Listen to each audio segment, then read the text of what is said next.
Hello, everyone. Welcome to Barca News and welcome to the Barca News podcast, which is on every Mondays, Wednesdays, and Fridays, where not only we discuss Barcelona news, but where I also get to interact with you lovely people in the chat section and by reading your comments, answering your questions, and getting that discussion going. Today we're going to be talking about a lot of important topics, including Pedri's injury, the 8 million euros that Barcelona are currently trying to make during a winter transfer market, and also the interest in Osimhen and the interest in Lamine Yamal. Now, for those of you who'll be watching when the podcast ends, I will be putting timestamps in the description and chapters in the timeline in case you do want to skip through the discussion and get straight into the news. Having said all that, make sure to hit the like button, subscribe to the channel, drop a comment. If you are looking for any Barcelona jerseys or merchandise, make sure to Goal Kids, Kickback, or Fanatics. And if you are looking to place any sports bets, make sure to bet us. All links are in the description. If you click on them, you get access to some cool deals, offers, and discounts that otherwise you would not get access to if you don't use the link. Having said all that, let's do an announcement, and then we get straight into the news. The announcement is, of course, something I've been telling you for quite some time now, I will be holding a raffle, a Barcelona kit raffle for channel members only. This raffle will be held on Saturday during the MoCast, so if you want to become a channel member, you still have time to become a channel member and be entered into the raffle, where the winner will get to take home a Barcelona kit of their choosing. They get to choose if it's a home, away, third kit, what number, what size, what name, whatever they want, they get to pick. So you still have time until Saturday. If you want to be entered into the raffle, you can still become a member. All right, let's dive right into the news. And as always, the first segment of news is comprised of multiple bits of news for the sake of brevity, starting with the bad, terrible, horrible, bad news that Pedri has been injured. Pedri is now injured, and this was officially confirmed by the club through their social media accounts and through their website with the following statement. The first-team player, Pedri, has suffered a rupture of the distal biceps femoris in his left leg. The approximate recovery time will depend on the progress of the injury. So this is official news confirmed by the club that Pedri is now injured.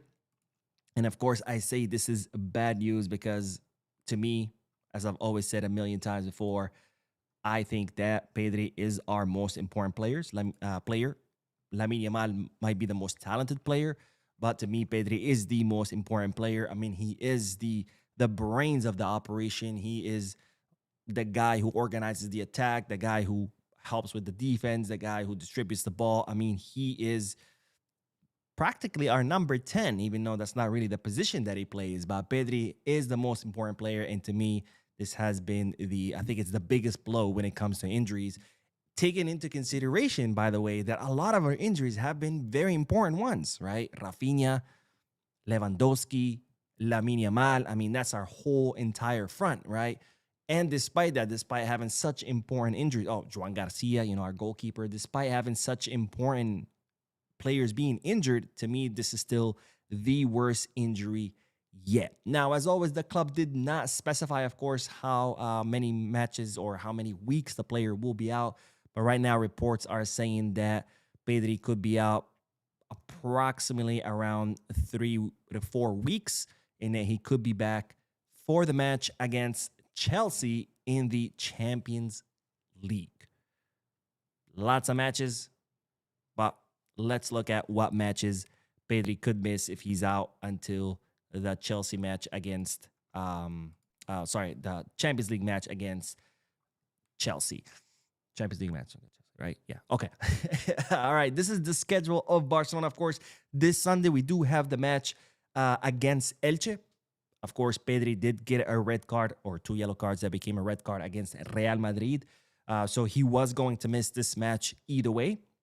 The following match is Champions League match against Club Brugge, which is an away match set to be played in Belgium. Then we have Celta Vigo. Then we have a FIFA international break. So I guess if you want to look at a silver lining in Pedri's injury, this is the silver lining. At least he will miss the FIFA international break, and at least he won't miss as many matches because of the international break, right? International break, FIFA international break would have been at least another 2 matches that Pedri would have missed for Barcelona, but he won't miss that.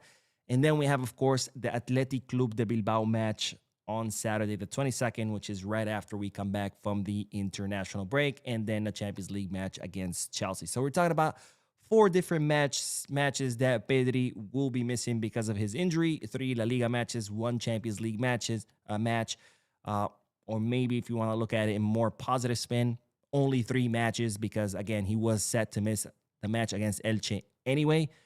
So we're talking about Champions League match against Club Brugge and two La Liga matches against Celta Vigo and Athletic Club de Bilbao.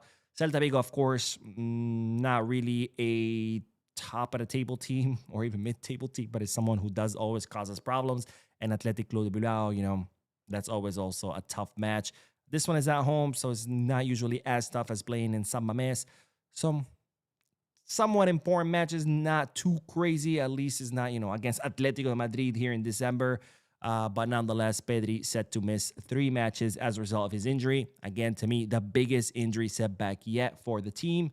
And I guess if you want to look at silver lining, I guess there is 2 weeks of FIFA international break that he will miss, which is always good when our players miss those FIFA international breaks. Usually, I prefer that would lose them because they didn't go rather than have them to lose it because they're actually injured. Now, from bad news, we move on to good news because today, Dani Olmo trained. Today, Dani Olmo trained with the team for the first time. Of course, Dani Olmo got injured during their latest FIFA international break because, yes, we're talking about now we're going on to our 3rd FIFA international break. We've had one in September. We had one in October. We're going to have another one in November. And then they wonder, why are the players getting injured? That's weird. We should commission a study. Let's try to figure out why are these players getting injured because I can't crack it. I don't know. Man, 3 FIFA international breaks. Well, who knows? Who knows why they're getting injured? But anyways, Dani Olmo got injured in the last FIFA international break. Of course, so far he had been training by himself, but today he did part of the training with the group. And of course, by now, as you know, when players start training with the group, is because they're nearing their recovery. So we could see Dani Olmo being declared fit for this weekend match against Elche, or maybe for the following match, which will be Club Brugge in the Champions League. So at least this is kind of a silver lining to Pedri's injury. Obviously, Pedri 10 times better than Olmo, 100 times or a million times more important than Olmo, but at least, hey, one player's getting injured. At least we're getting one back. And of course, Lewandowski has been training with the group, so Lewandowski is set to be declared fit for this weekend, and we might be seeing Joan Garcia being declared fit. They're saying maybe this weekend, maybe Club Brugge. I feel like it's going to be Club Brugge because I have not seen Joan Garcia train with the team yet. So at least, even though Pedri's injury is a huge setback, at least we're getting 3 other players during this weekend / the midweek game against the Champions League. So I guess that's another silver lining. Now, 2 players did not train today. One of them was Marcus Rashford, who has traveled to Manchester with the permission of the club. We don't know why he has traveled to Manchester. However, he did train in Manchester. He actually published a lot of pictures on his social media account, him at the gym training there. So he is training. He just didn't train in Barcelona because he is in Manchester. He has traveled with the permission of the club. We don't know why. Maybe he's tending to some personal matters. After all, I'm sure his main residence and everything is still in Manchester because he is on loan. He hasn't moved on a permanent basis to Barcelona.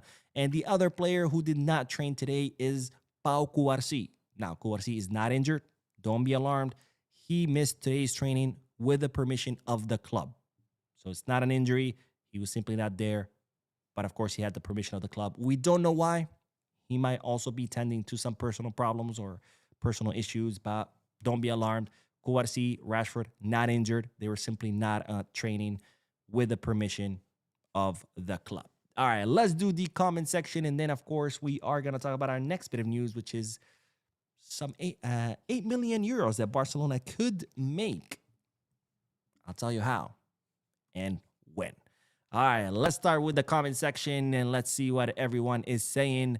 Barca Mama, who said, I missed the live Monday. I can't believe you missed Puyol. I would be so upset. He's my all-time favorite. Well, thank you, Barca Mama, for always joining the lives and for your comments and always supporting the channel. But yes, I'm still kicking myself. For those of you who don't know what Barca Mama is talking about, on Sunday, for a Clásico match, I was invited to go watch the match with New York City Peña, which I'm a member of, at the local bar where the Peña watches the matches, which is Smithfield Hall. My friend insisted, he's like, you should go, you should go, you should go. I opted not to go because I wanted to do the watch along from home. I considered doing the watch along from the bar, but I didn't know how the signal was going to be. So I didn't want, bad audio and bad video and blah, blah, blah. I decided to stay home. And well, lo and behold, my friend had been insisting for me to go because Ed Sheeran and Carlos Puyol were both at the bar. They both went to the Peña bar to watch the match. So I should have listened to my friend. I should have went, and I could have met both Carlos Puyol and Ed Sheeran. I'm definitely very upset that I missed that, but it is what it is. At least I got to spend my time with you guys watching the match, even though it was a horrible match and even though we lost. It's still always a good time to do live videos with you guys because I get to read your comments. I get to see what everyone is saying. Java the Hut says, I think Iñigo was the one who kept everyone in check, made sure there was no egos. We missed his presence. He was our modern Puyol. Maybe. I can't say. I do think we miss Iñigo for the offside trap. I think Iñigo was really good at organizing the defensive line, and that's why our offside trap was so successful last season. And I think this time around, because there isn't someone there to organize it, the players are kind of like left to pay attention and organize themselves alone, like kind of like, oh, where's everybody? All right, let me get in line. Versus, when you have someone there, hey, you get in there. Oh, okay, my bad. So I think that's where we really, really missing him. Obviously, his defensive prowess as well. I mean, he's a freaking lion. Lion as the animal, not that he likes to lie. Lion like the rawr. But yeah, I think we definitely miss him there. As far as the Eagles, I don't know. I don't know if the Eagles are a result because Inigo's not there to put people in check. Even though I think we do have other players who can and who probably do, like Rafinha, or if the Eagles is just a result of the fact that the team, were so superior to other teams last season, and we won by so many thrashings, and we won so many matches with ease, and we won 3 trophies. Maybe I would imagine that would be the main reason for the Eagles. Like, oh, look, we were the best. Like, we're the shit. We don't have to try, right? Versus, missing someone to put people in check. I don't know. Again, I'm not in the locker room, but we're definitely seeing an Eagles problem. Not only did Hansi Flick point to it, but also we're seeing, on the field, these players are not playing together anymore. So there's definitely an Eagles problem. What the reason is, I can only speculate. Spooky says, I have already accepted that we're going trophyless this season. I would hate to be you, my friend. That's a very sad way to live life. Barca Mama said, it is still early in the season. There's for sure time to regroup and get it together. 100%, I agree with you. And Barca Mama also says, I really thought Araujo was going to take over, but that has not panned out. Yeah, I thought so too. Like, Araujo looked like, or maybe he is. Maybe we just don't see it. But on the field, I don't see him as a leader, or at least like when it comes to the defense, right? We always saw Iñigo how he was consistently always calling the attention of his teammates, organizing them, motivating them when the team was like down or trying to correct mistakes. We always saw him do that. I don't see Araujo doing that. Maybe he is a leader, but behind closed doors, maybe in the locker room. But on the field, I don't see it. And with Iñigo, we always saw it. Plus, we always had the testimony of the players of how Iñigo was always like a leader in the locker room, always helping players, et cetera, et cetera.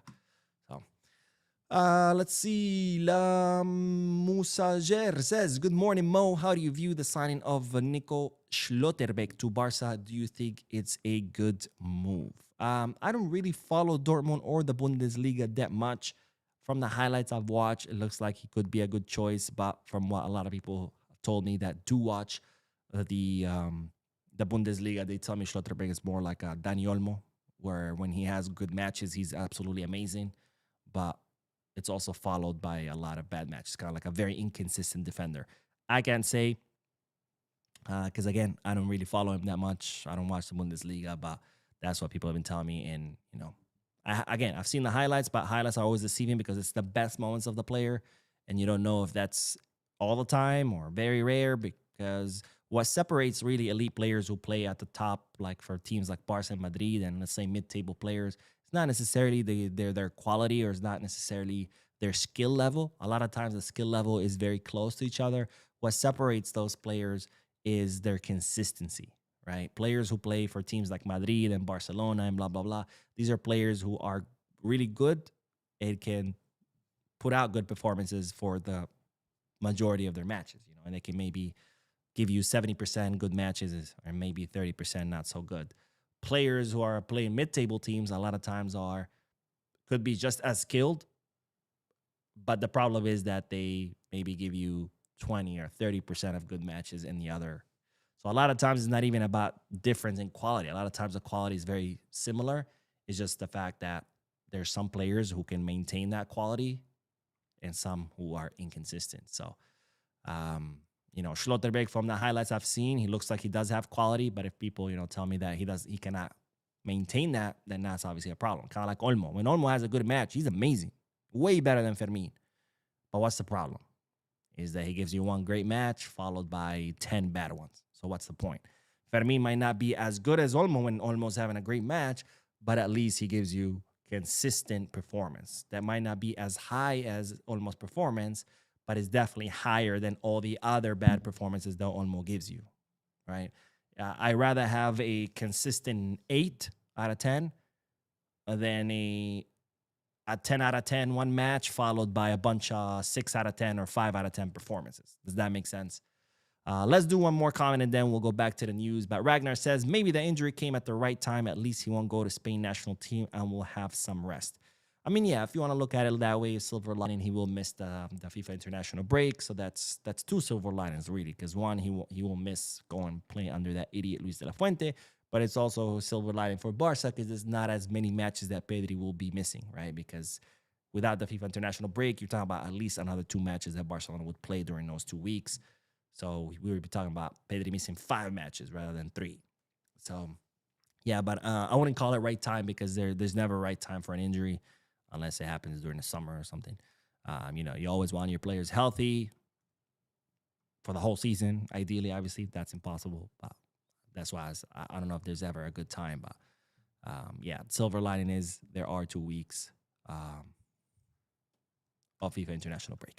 Anyways, let's move on to the next bit of news because speaking of breaks, speaking of matches, Barcelona are currently negotiating what could be another source of income, which would generate 8 million euros, between 7 and 8 million euros for Barcelona, and that would be another friendly match. Now, as you know, Barcelona were set to play against Villarreal in Miami, Florida, but with so much opposition from the players and from the players' union, the AFE, finally, the promoter who was organizing the match in Miami decided to cancel because the promoter saw, hey, this might not go through. We're not too sure. There's not enough time.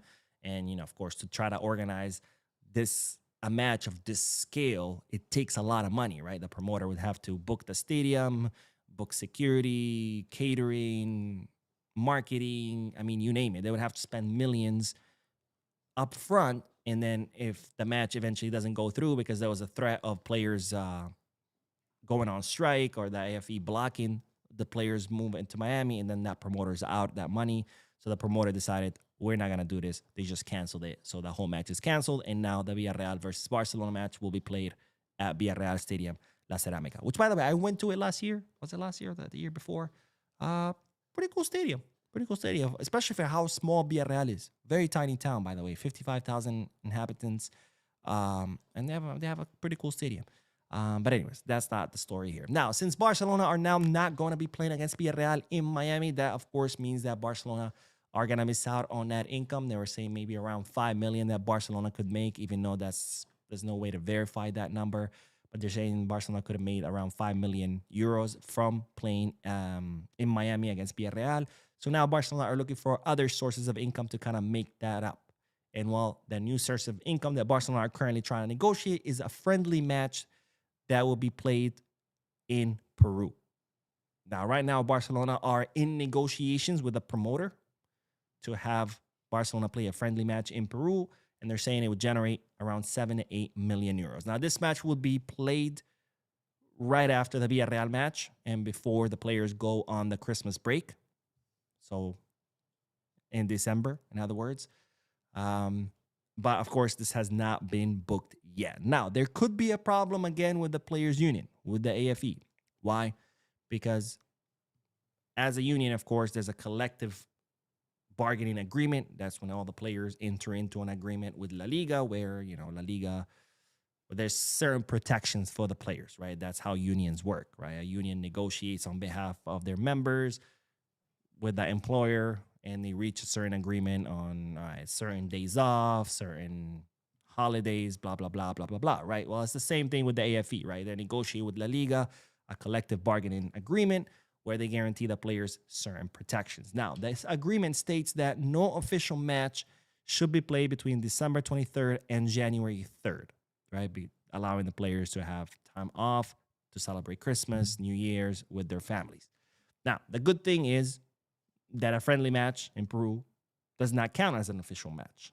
So that should not be a problem as far as a collective bargaining agreement, because the agreement says no official matches from December 23rd to January 3rd. This is not an official match. This will be a friendly. Now, there is another part of the agreement that could affect this match, and that is that the agreement guarantees the players 72 hours of rest in between matches. Okay.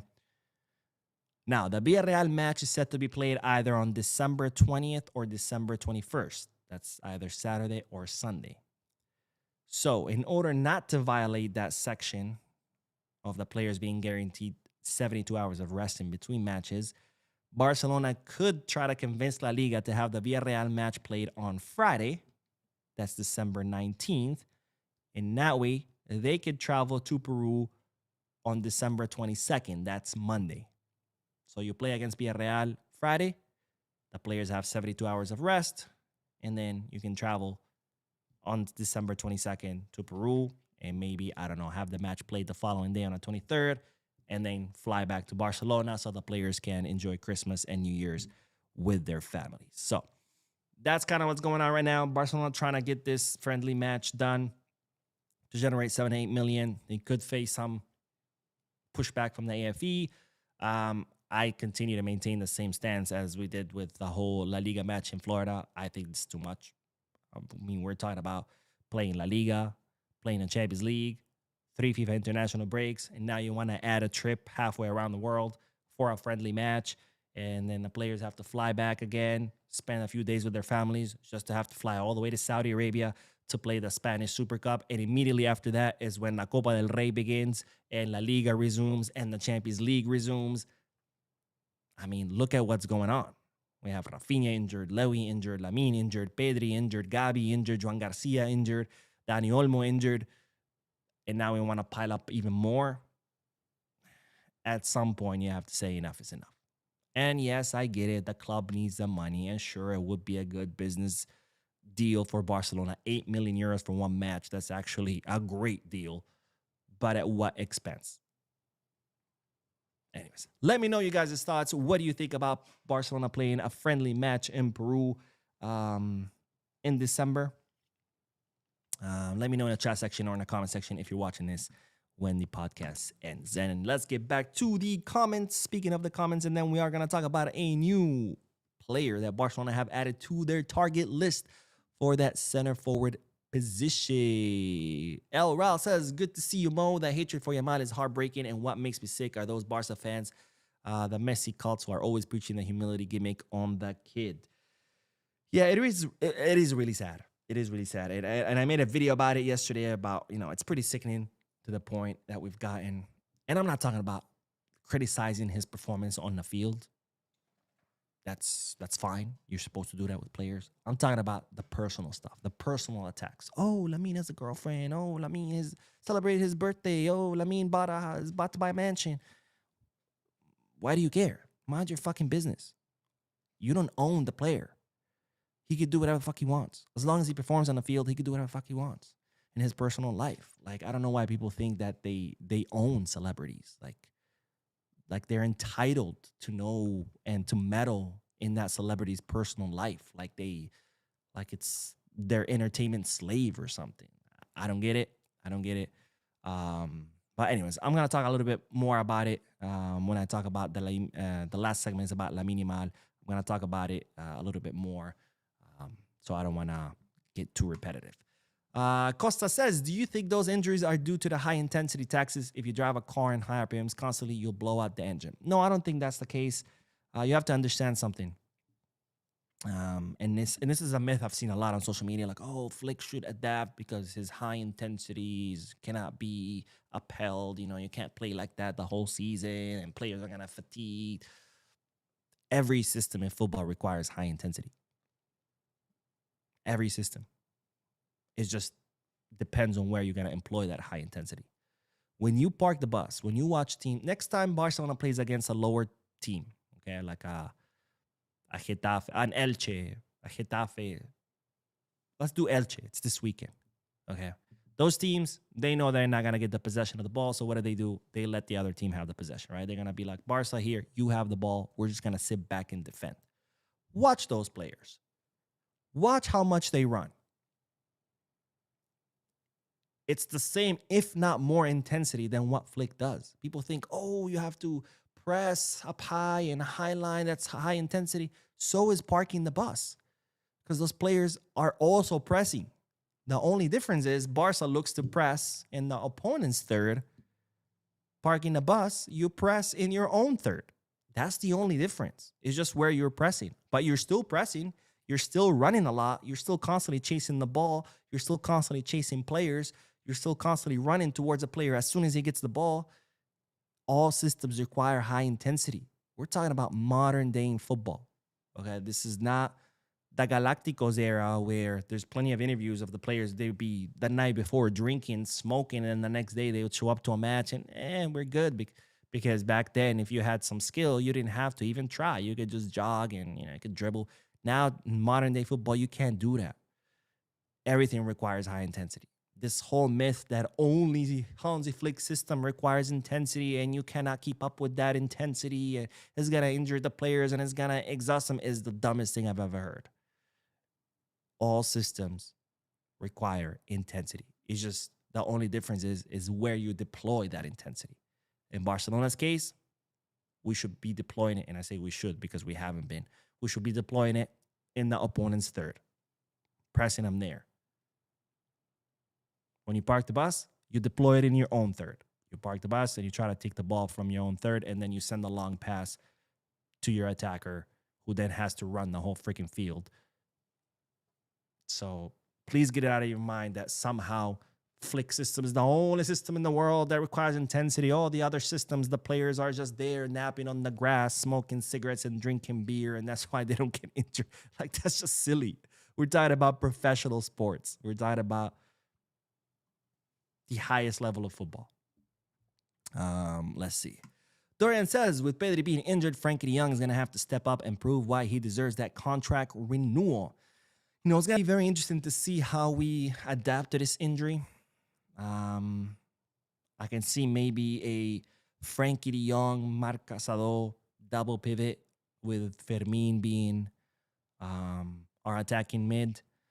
We can also see, I'd be interested to see maybe if we can play Fermin and Dani Olmo at the same time. Kind of like have, Dani Olmo in the attacking mid with Fermin, more like a false left winger. But they could both make those runs from the second line into the box. And then, of course, Casado and Frankie in a double pivot.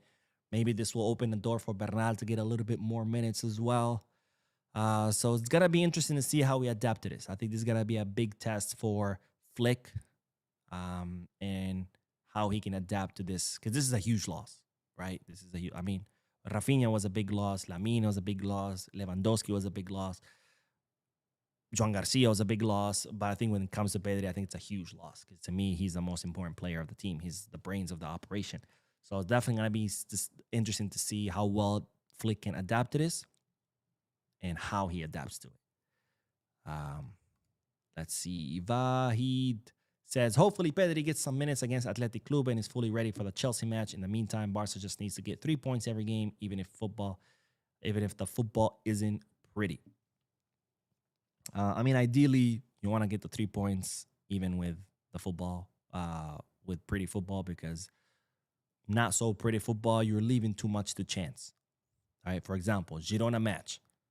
One hell of an ending, right? Araujo comes in, 93rd minute, scores a goal. Amazing. But that's not always going to happen. Actually, most of the time, it's not going to happen, right? So you don't want to leave things to chance. You don't want to have to depend on that last minute banger, that last minute goal, that last minute miracle. You don't want to have to depend on that last minute penalty that you get awarded by the ref, unless you're Real Madrid, because you're always guaranteed a last minute penalty awarded by the ref or a last minute red card to the opposing team, right?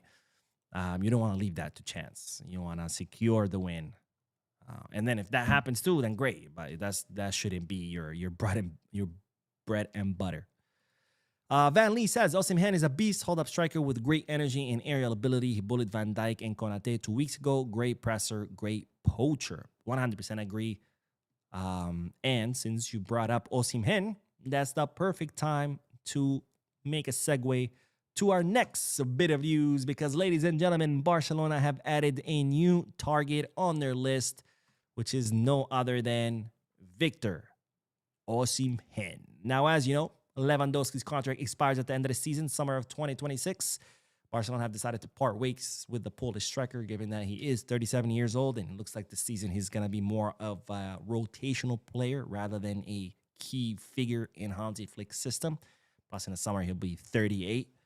So it doesn't make sense to be paying such high salary to a 38-year-old who's going to be this season rotational player. So next season, he's going to be probably, I don't know, the grass mower, the lawn mower. Disrespect to Levy, of course. So Barcelona are currently tracking the market, analyzing what options they have out there, what players they could sign. Of course, this is a little bit of a difficult situation because center forwards, or at least quality center forwards, cost an arm and a leg. And Barcelona don't have any arms or legs to chop off to be able to pay, right? So they cannot afford the Haalands and the Julian Alvarez's of the world. So this makes the search for a center forward a little bit more tricky because not only Barcelona cannot pay a lot of money for a center forward, they also need someone who can hit the ground running because it's FC Barcelona, right? And in FC Barcelona, we don't have the luxury of being able to wait to bring a center forward who's 20, 21 and wait 3-4 seasons until he becomes, a world-class striker. We don't have that luxury. We need someone that can hit the ground running, which again makes things tough because we need someone on the affordable, but what's affordable is usually young and inexperienced. Now, there are a few options, of course, on Barcelona's target list. We've talked about like Kirasi, Eta Young. We talked about two names yesterday. For example, Fisnik. What's his name? I'm blanking on his name. The guy at the Hoffenheim. They call him the new Lewandowski. We also talked about Evan Ferguson, even though he looks more of like a future bet. And now Barcelona have added a new name to the list of possible signings for Lewandowski. This name is on the short list. So top targets for Barcelona. And of course, it's Victor Osimhen, the 26-year-old Galatasaray attacker. Now, since switching over to Galatasaray, Victor Osimhen has kind of reestablished himself as one of the most prolific attackers in Europe. So far, in 49 matches, he has scored 42 goals and provided 8 assists. 42 goals and 8 assists. That's a 50-goal contribution in 49 matches. So it's a little bit, fractional bit more than 1 goal contribution per match. Crazy numbers, insane numbers. Now, of course, it is the Turkish league, with all due respect to the Turkish league. But nonetheless, we know Osimhen has quality. We've seen him play at Napoli. We've seen what he has done in the Champions League. We know he is quality. Now, Osimhen does have a contract with Galatasaray until 2029, and his current market value is 75 million euros, which of course does complicate things for Barcelona because 75 million with a contract that will expire in 3 years once summer 2026 comes along, it becomes a little bit difficult to negotiate that down. Also, they're saying that PSG are keeping an eye on Osimhen. They could also enter the race. And if they do, that would complicate things even more for Barcelona because, of course, PSG have all the money in the world. They can offer whatever they want. 100 mil here. Barcelona cannot compete with that. But nonetheless, Osimhen is a top target for Barcelona, is on the short list for Barcelona as possible replacements for Lewandowski because he checks all the boxes. He's in his prime, plenty of experience, prolific goal scorer. He can come hit the ground running, and we know that he can do some damage in front of the goal. So ticks all the boxes. We'll see how much Galatasaray will want if they even want to sell him in the summer. So that, of course, is going to be a big, big if. It's not a matter whether the player can convince us to sign him. He's more than convinced anyone that he would be a great asset to them. Of course, the question is, can we afford him? And that's a big, big, big question. Now, let's get back to the comment section, and then we are going to talk about Lamine Yamal because a certain club wants him at all costs. Yes, you heard that right. All costs. All right, let's see. Sufel says, or Sufel, I don't know. I don't know why people think we can afford Osimhen. Gala bought him for 75 million. If he doesn't have a clause in his contract, then he can leave for a much lower amount than they bought him. He ain't coming. That's why I said there's a big if on how much Galatasaray would want. But nonetheless, he's on the list. Barcelona, I'm sure, come the time, they're going to reach out. First, they have to reach out to the player. Hey, would you be interested in coming? Because if he's not interested, there is not even any point of reaching out to Galatasaray, right? And then if he says yes, then you're like, all right, well, what would you want? Salary, bonuses, blah, blah, blah. And then you have to clear that hurdle, because then if he's like, oh, I want 20 million, then you're like, all right, well, we can't afford that. So we're not even going to bother to talk to Galatasaray. But if he does want to come and his asking salary is affordable to you, then you reach out to Galatasaray and see what they want. And maybe something can be worked out.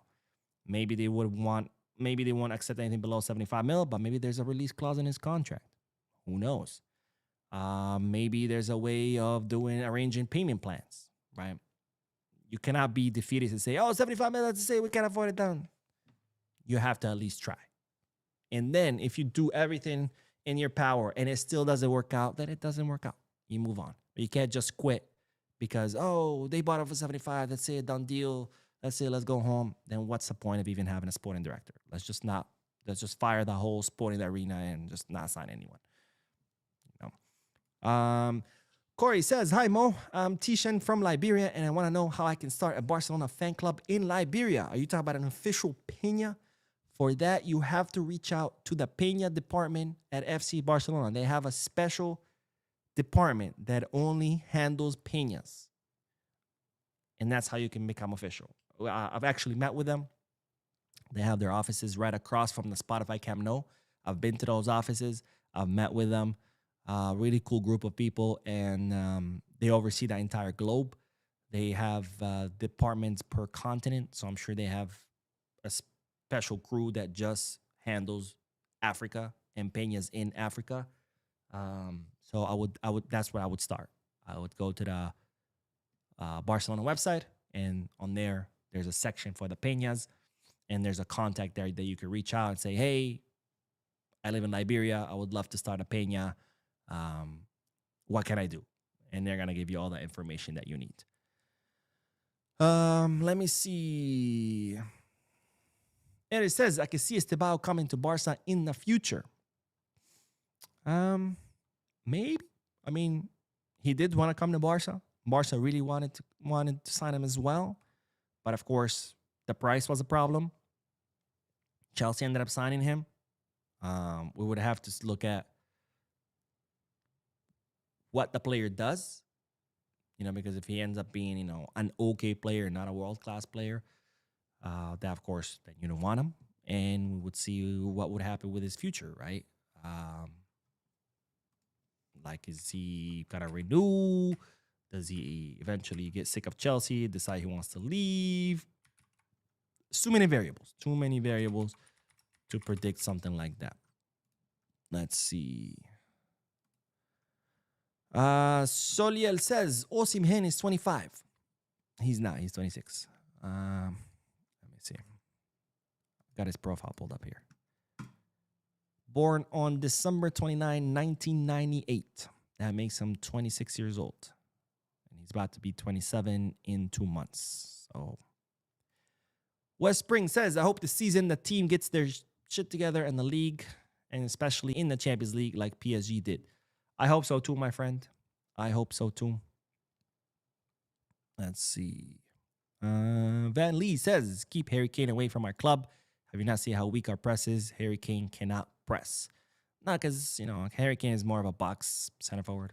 Someone who can just stay up and kind of like Lewy. But yeah. Klaus says, what's up, Klaus? I haven't seen you in a while on the podcast. Good to see you again. But Klaus says Flick should adapt a tweak to his system. All great managers do. Don't change it, but adapt and evolve to it as the opposition will adapt to it. Yeah, true. The question is going to be what, right? How and what.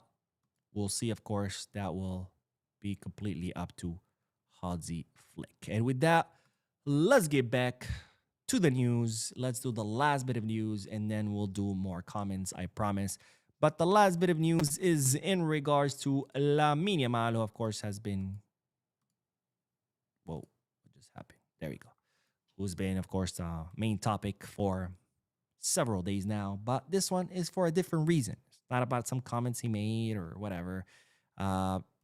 This time is because French media outlets are reporting that PSG, or those who own PSG, the sheiks in Qatar, want Lamine Yamal at all costs. They're saying that those sheiks in Qatar, who are the ones who put the money that back PSG financially, that help PSG make the crazy signings that they're always making, are willing to pay whatever it takes, and they're willing to do whatever it takes to sign Lamine Yamal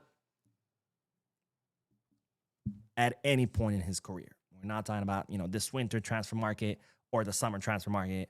We're talking about if at any point there's a chance to sign Lamine Yamal from here until he retires, that the sheiks of Qatar are willing to pay whatever the price is and are willing to do whatever they have to do because they want Lamine Yamal on their team, right? This is kind of like with Neymar when they were like, we want Neymar, and they went and paid, what was it, 220, if I remember correctly, million to Barcelona. Of course, Neymar did have that release clause, so they were able to do so. In the case of Lamine Yamal, he has a €1 billion release clause. So PSG want to pay it. I mean, of course, I never want to lose it. I mean, Yamal is he's our best player, but I mean, €1 billion would definitely solve a lot of Barcelona's financial problems. But of course, for that, Lamine Yamal would want to leave, and I don't see him wanting to leave to PSG. But who knows? Maybe in the future, kind of like with Messi, where Messi, even though Messi wanted to stay, but he ended up having to leave. Maybe at some point where Lamine Yamal is older and he can't compete at Barca anymore. Maybe PSG can have. But that's the news coming out of France saying that those sheiks behind PSG, the ones with the money, the ones who back PSG, are willing to pay whatever price it is, and they're willing to do whatever it takes to sign Lamine Yamal at any point in his career because they want him at their team. It must be nice to be that rich, right? Where you're like, I want this guy on my team. Yeah, it's going to cost a lot of money. I don't care. I want him on the team. Why? Because I do. I've had Neymar. I've had Messi. I've had Mbappe. I have Dembele now. Lamine, he's next. Just collecting them like, I don't know, they're freaking collectible coins or something. I just want, it doesn't matter what it takes. Got infinite money. Fuck it. It must be nice. Anyways, while we're on the topic of Lamine Yamal, I do want to talk about something real quick before we wrap up and do some comments before we end. Because yesterday I made a video talking about how Barcelona had met with Jorge Mendes to kind of try to like guide Lamine Yamal, and that's what and the player has kind of agreed to it, and that's what they've been doing. For example, they canceled an interview that he was supposed to have with a streamer out of France. They told him not to go to an event, a launch event for a Chinese cell phone company that sponsors him, and he agreed because they're trying to limit his exposure to the media, right? Because we've reached a point where if Lamine farts, the next day it's headlines. Oh, Lamine farted. Oh, his fart was too long. No, it was actually too short. It should have been better. Oh, it smelled bad. No, actually should have smelled even worse. Like his farts are not good enough. We got into a ridiculous point where everything Lamine does, it's talked about. It's dissected a million different ways. And I talked about how that was pretty shameful. And it seemed like a lot of people misinterpreted what I said because a lot of people took it as, oh, you can't criticize Lamine, or you shouldn't criticize Lamine at all, or that's not what I was trying to say. If you want to criticize Lamine for his performance on the field, by all means, you should. I mean, that's what we do here on the channel, right? I criticized Rafinha for 2 years when he was underperforming, right? I'm criticizing Kunde now because he looks like he's on a picnic rather than during a football match. So it's not about whether you can or can't criticize Lamine, but there's a difference.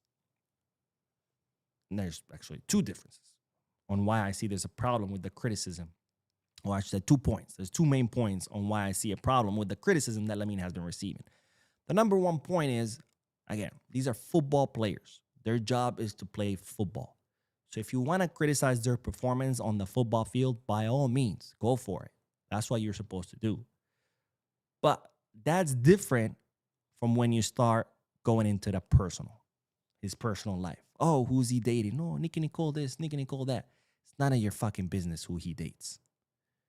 Oh, he celebrated his 18th birthday and he had, short people or midgets or whatever the hell you want to call them at his birthday party. It's none of your fucking business. Oh, he's about to spend 14 million euros to buy the mansion that Gerard Piqué and Shakira used to live in. It's none of your fucking business. That's his personal life. And whatever Lamine does in his personal life, it's none of your fucking business. If you want to criticize his performance on the field, by all means, go for it. Yes, 100%.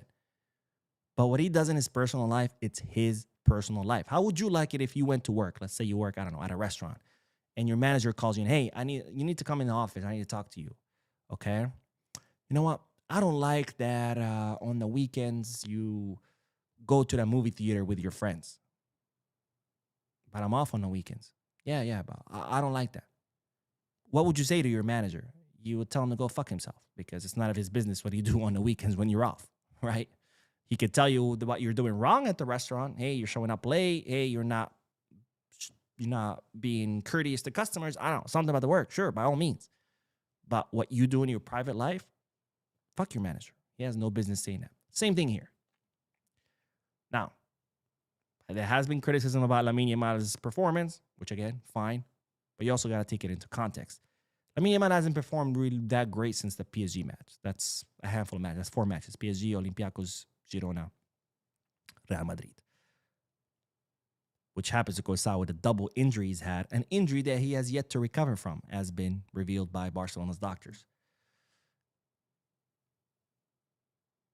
But to criticize him like he's been playing like shit for years or months, again, fine to criticize his performance, not his personal life. But if you are going to criticize his performance, have some criteria behind it.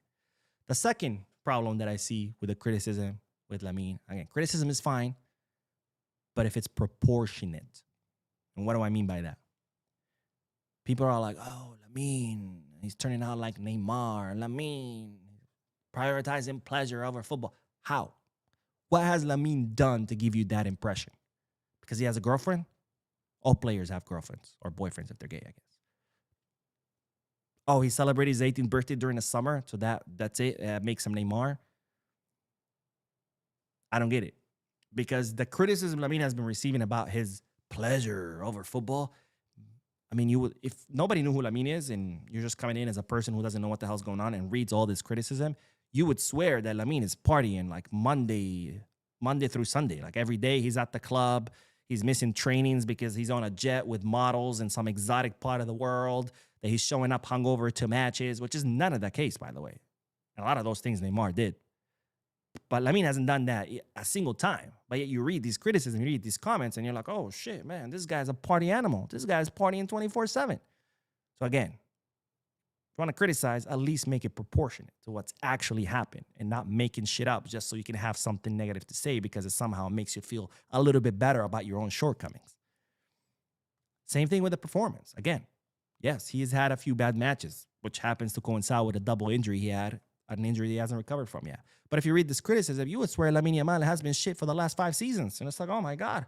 I don't know who Lamine Yamal is about for reading these comments. This guy must have been trash for since 1998.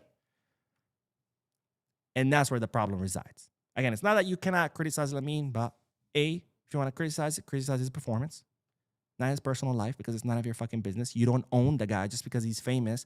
Doesn't mean you're entitled to know and dictate what he does and doesn't do in his personal, private time. And B, make your criticism proportionate. That's all I'm saying.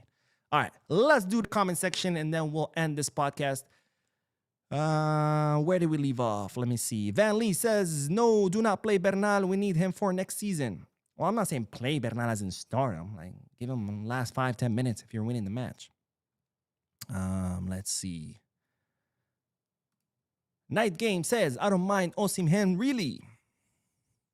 I think it'd be a good signing. But of course, again, it's all going to depend on how much they're going to want, right? We can't just go and throw the club out the window for Osimhen or for any player.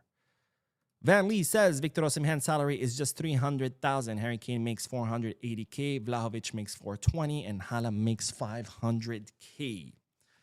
Let me see. I don't know how much Osimhen makes, but let's look it up. Why not? Victor Osimhen's salary.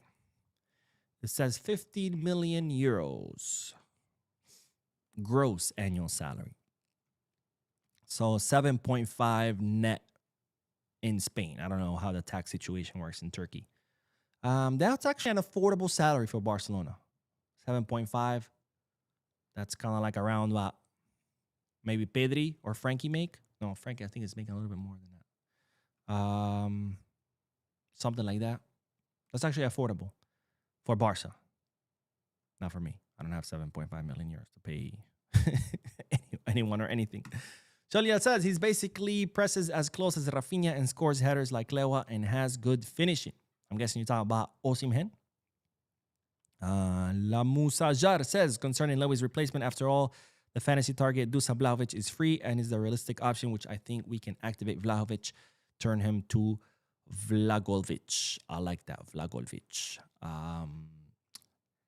Here's the thing with Vlahovic. Yes, he would be free, so obviously you would save yourself a lot of money on the transfer fee.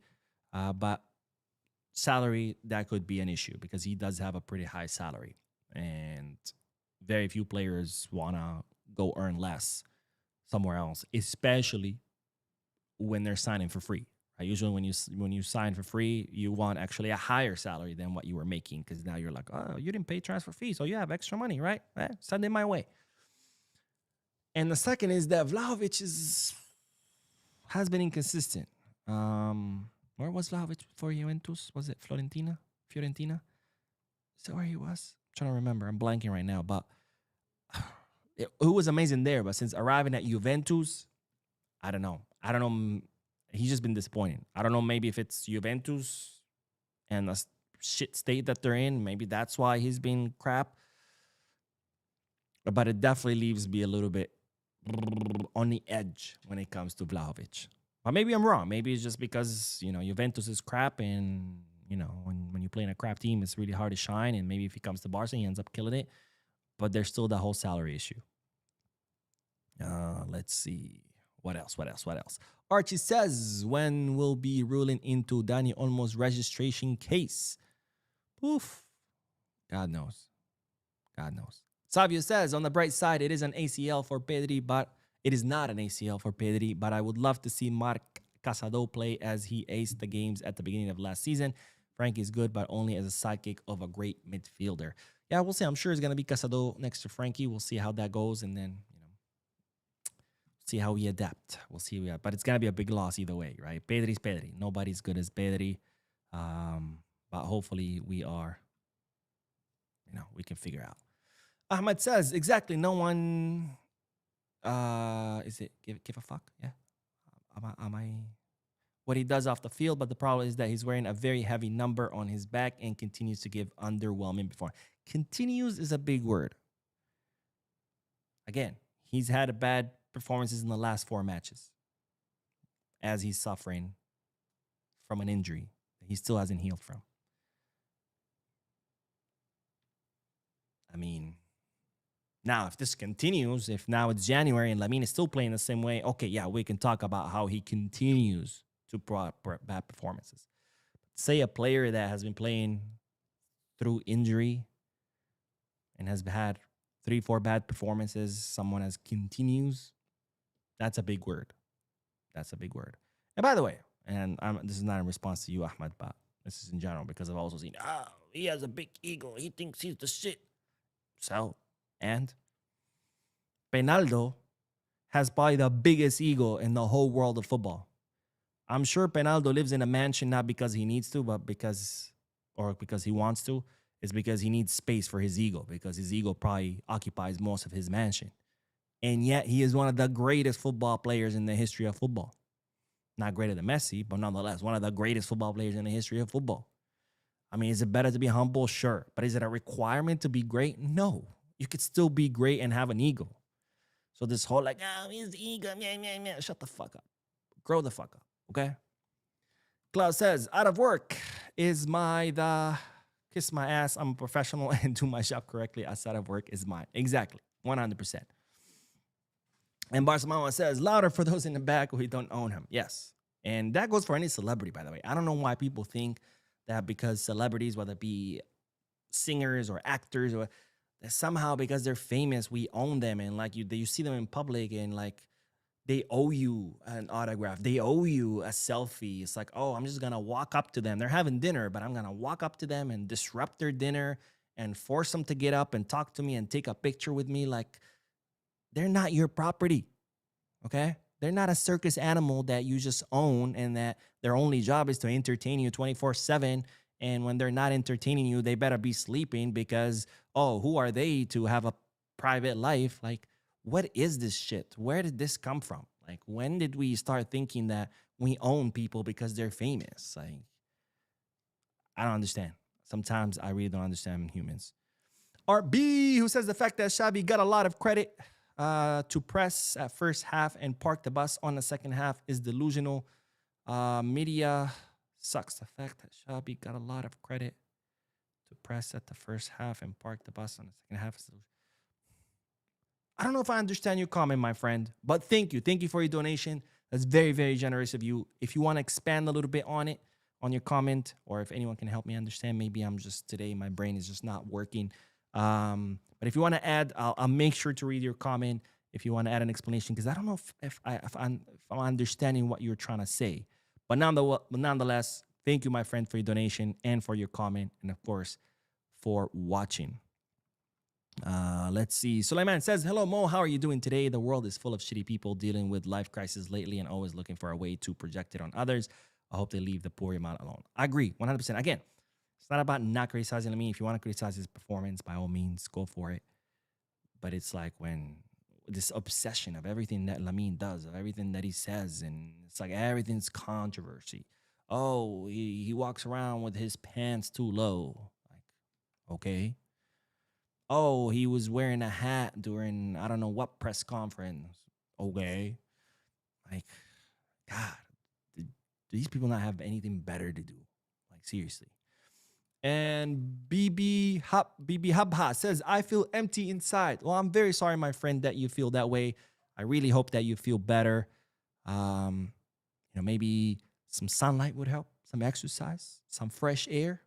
But whatever it is, I really, really hope that you feel better. We all have those days. We all have those days where we feel like crap. It's human nature. But I really hope that you feel better. And if there's anything I can do to help lift your spirits and your mood, please let me know. Because I would hate for you to feel and continue to feel that way. But nonetheless, I really, really hope that you feel better. Rex says Barca should have, right? Is that what should have bought Victor Osimhen since last season, but sentiment made us not buy him even on loan. It wasn't sentiment. It was just there was no money, right? This is why we decided to stay with Lewy, because we needed to prioritize the left wing. Nico Williams said no, so we ended up signing Rashford on loan, and we ended up bringing, Bardarji as a substitute for Lamine, and Juan Garcia, because we needed a goalkeeper, right? So we kind of prioritized other positions that needed immediate solutions versus the center forward. Barca looked, was like, all right, yeah, we need an investment there, but at least we can go, it could get covered by Lewy and by Ferran, who had an exceptional season last season. So Barcelona decided, okay, let's hold off for now. We don't have money to spend on all the positions we need to reinforce, so let's select the priority ones. And the center forward, Lewy, Ferran, both had great seasons. We can go another season with just the two of them and then spend the money next summer. So it wasn't a sentiment. It's just there's no money. And when there's no money, you have to prioritize, right? It would be amazing if Barcelona had enough money to go reinforce all the position they want at once, but that's not the case. So we have to pick. This window, we do these two. Next window, we do this other one. The window after that, we do this one. That's just how it works when you don't have money. It's kind of like when you buy a house. Ideally, you want to furnish the whole house all at once, right? Buy furniture for every single room. But if you don't have the money to do that, you're gonna have to do it by parts. Maybe the first do the main thing. Maybe first you buy your bed. You need the bed to sleep in. And maybe next you do the living room. Maybe a table and for the dining room so you can eat at. And then after that, with the next paycheck, maybe you get one sofa. Maybe with the paycheck after that, you get another sofa. Right? You do it in parts. And that's where we at with Barcelona signing players. We have to do it in parts because we just don't have the money to do it all at once. RB, expanding, I'm guessing, on your comment, on your donation, but says what Madrid did on Sunday was intense pressing at the first half and parked the bus at the second half, and the media has given a lot of credit to Alonso to win this game. I see what you're saying. Okay, now I understand what you're saying. Okay. So you're saying Xabi was doing the same, but he wasn't getting the credit for the same thing that Xabi Alonso did. Here's the thing. I don't think Xabi Alonso did anything special, honestly. I think, again, the reason I think Madrid won is because we played like shit, not because they played that great. I mean, yeah, they played better, but again, they weren't great or spectacular or, oh my God, look at this Madrid champagne football. Not at all. It was still the same mediocre Madrid that just, sits back and wait for the opposing team to make a mistake. And since we played so shit, we gave them plenty of mistakes to take advantage of. And it still ended with them defending with all 11 players, wasting time, begging the ref to blow the whistle, and even starting fights on the sideline because they're not good. So I don't think Xabi Alonso did anything great. Obviously, the media in Spain, they're always going to, anything that a Real Madrid coach does, my God, he tied his shoelace on his own. Best coach ever. It's just how the media works in Spain, unfortunately. Klaus says Lamine is expected to play too many matches. I don't understand why people are attacking him so much. Remember, he has not long turned 18. Because people are miserable. And when they see someone 18 years old, this successful, take it out on him, because F you for being successful and me not. So I'm just going to take it out on you by talking shit about you.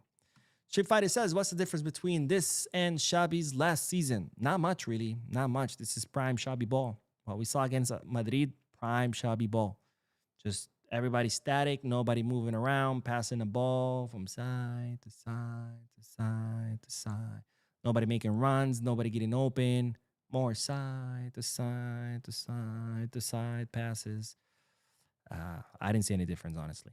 Dorian says, it's sad, but some Barca fans are listening to Madrid media and jumping on the Lamine Yamal hate train. I hope they don't try to tear that poor kid down because he has not done 10% of what Vinny did. 100% agree with you.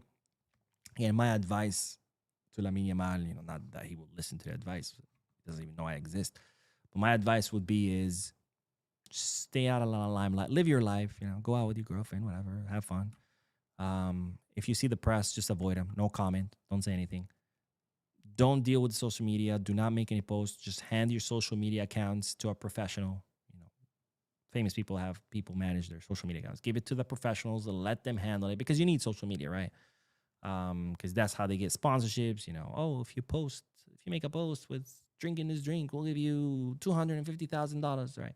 They need the social media. It's a great source of income for them. So I'm not saying just delete your accounts. Hand it over to the professionals. Let the professionals do the post and manage your social media. Stay off of it because it's all just full of toxic people. And just live your life. Keep the TV off when it comes to like media, football media, and go out, have fun. And if you see the media, just avoid them. No comments, no nothing. Don't answer questions. You have any questions, talk to my communications or PR person. That's it. Honestly, because no matter what he does, people are going to criticize him. I mean, Lionel Messi, again, the quietest guy ever. Never talked to anyone, was never involved in any controversy. Super shy guy. He just kept his head down and played football, and that's it. And he still is one of the most hated people in football, right? Half of the footballing world hates him. because it comes with a territory. The more successful you are, the more people are gonna hate you. Because again, there's a lot of miserable people out there who are self-conscious about their own shortcomings, and instead of focusing that energy on not being mediocre and not having shortcomings and being successful, they rather channel that energy at hating on people who are successful. I will never understand that in my life. Never, have ever. It's like, bro, you're spending so much energy hating someone you've never met. Imagine what you could do with that energy and that attention that you're giving that person that you never met. I mean, you could be successful at this point, but no. Hating is easier, right? Because it's just like, anyways. Willie says, Mo, do you think we should let Ferran go if we buy Osimhen and we go for a young blood like Eta Iyon? I mean, if we get both, then yeah, sure. But my feeling is we're not going to sign 2 center forwards. We don't have the money. We don't have the financial fair play to do it. So if we do sign like a big name, my guess is probably we're going to have to keep Ferran because you need a substitute, right? So I don't know. I just don't see Barcelona signing 2 center forwards. There's just no money. Zulfik says, did anyone notice neither Pedri or Frankie notice Rashford's runs in the Clásico? Casado would have at least made an attempt. What about that? We were scared of getting caught in the break. There was definitely a disconnect, and I mentioned this during a post-match live analysis. There was definitely a disconnect. Our midfield was very disconnected from the rest of the team. For example, a lot of times when you would see Cubarsí or Eddie Garcia make a pass to Pedri or Frankie, a lot of times they didn't understand exactly what Cubarsí or Eric were trying to do. Same thing when they had the ball, Pedri or Frankie. A lot of times they didn't understand what the front line was trying to do. Not that the front line did a lot, but there was definitely a disconnect. Big disconnect.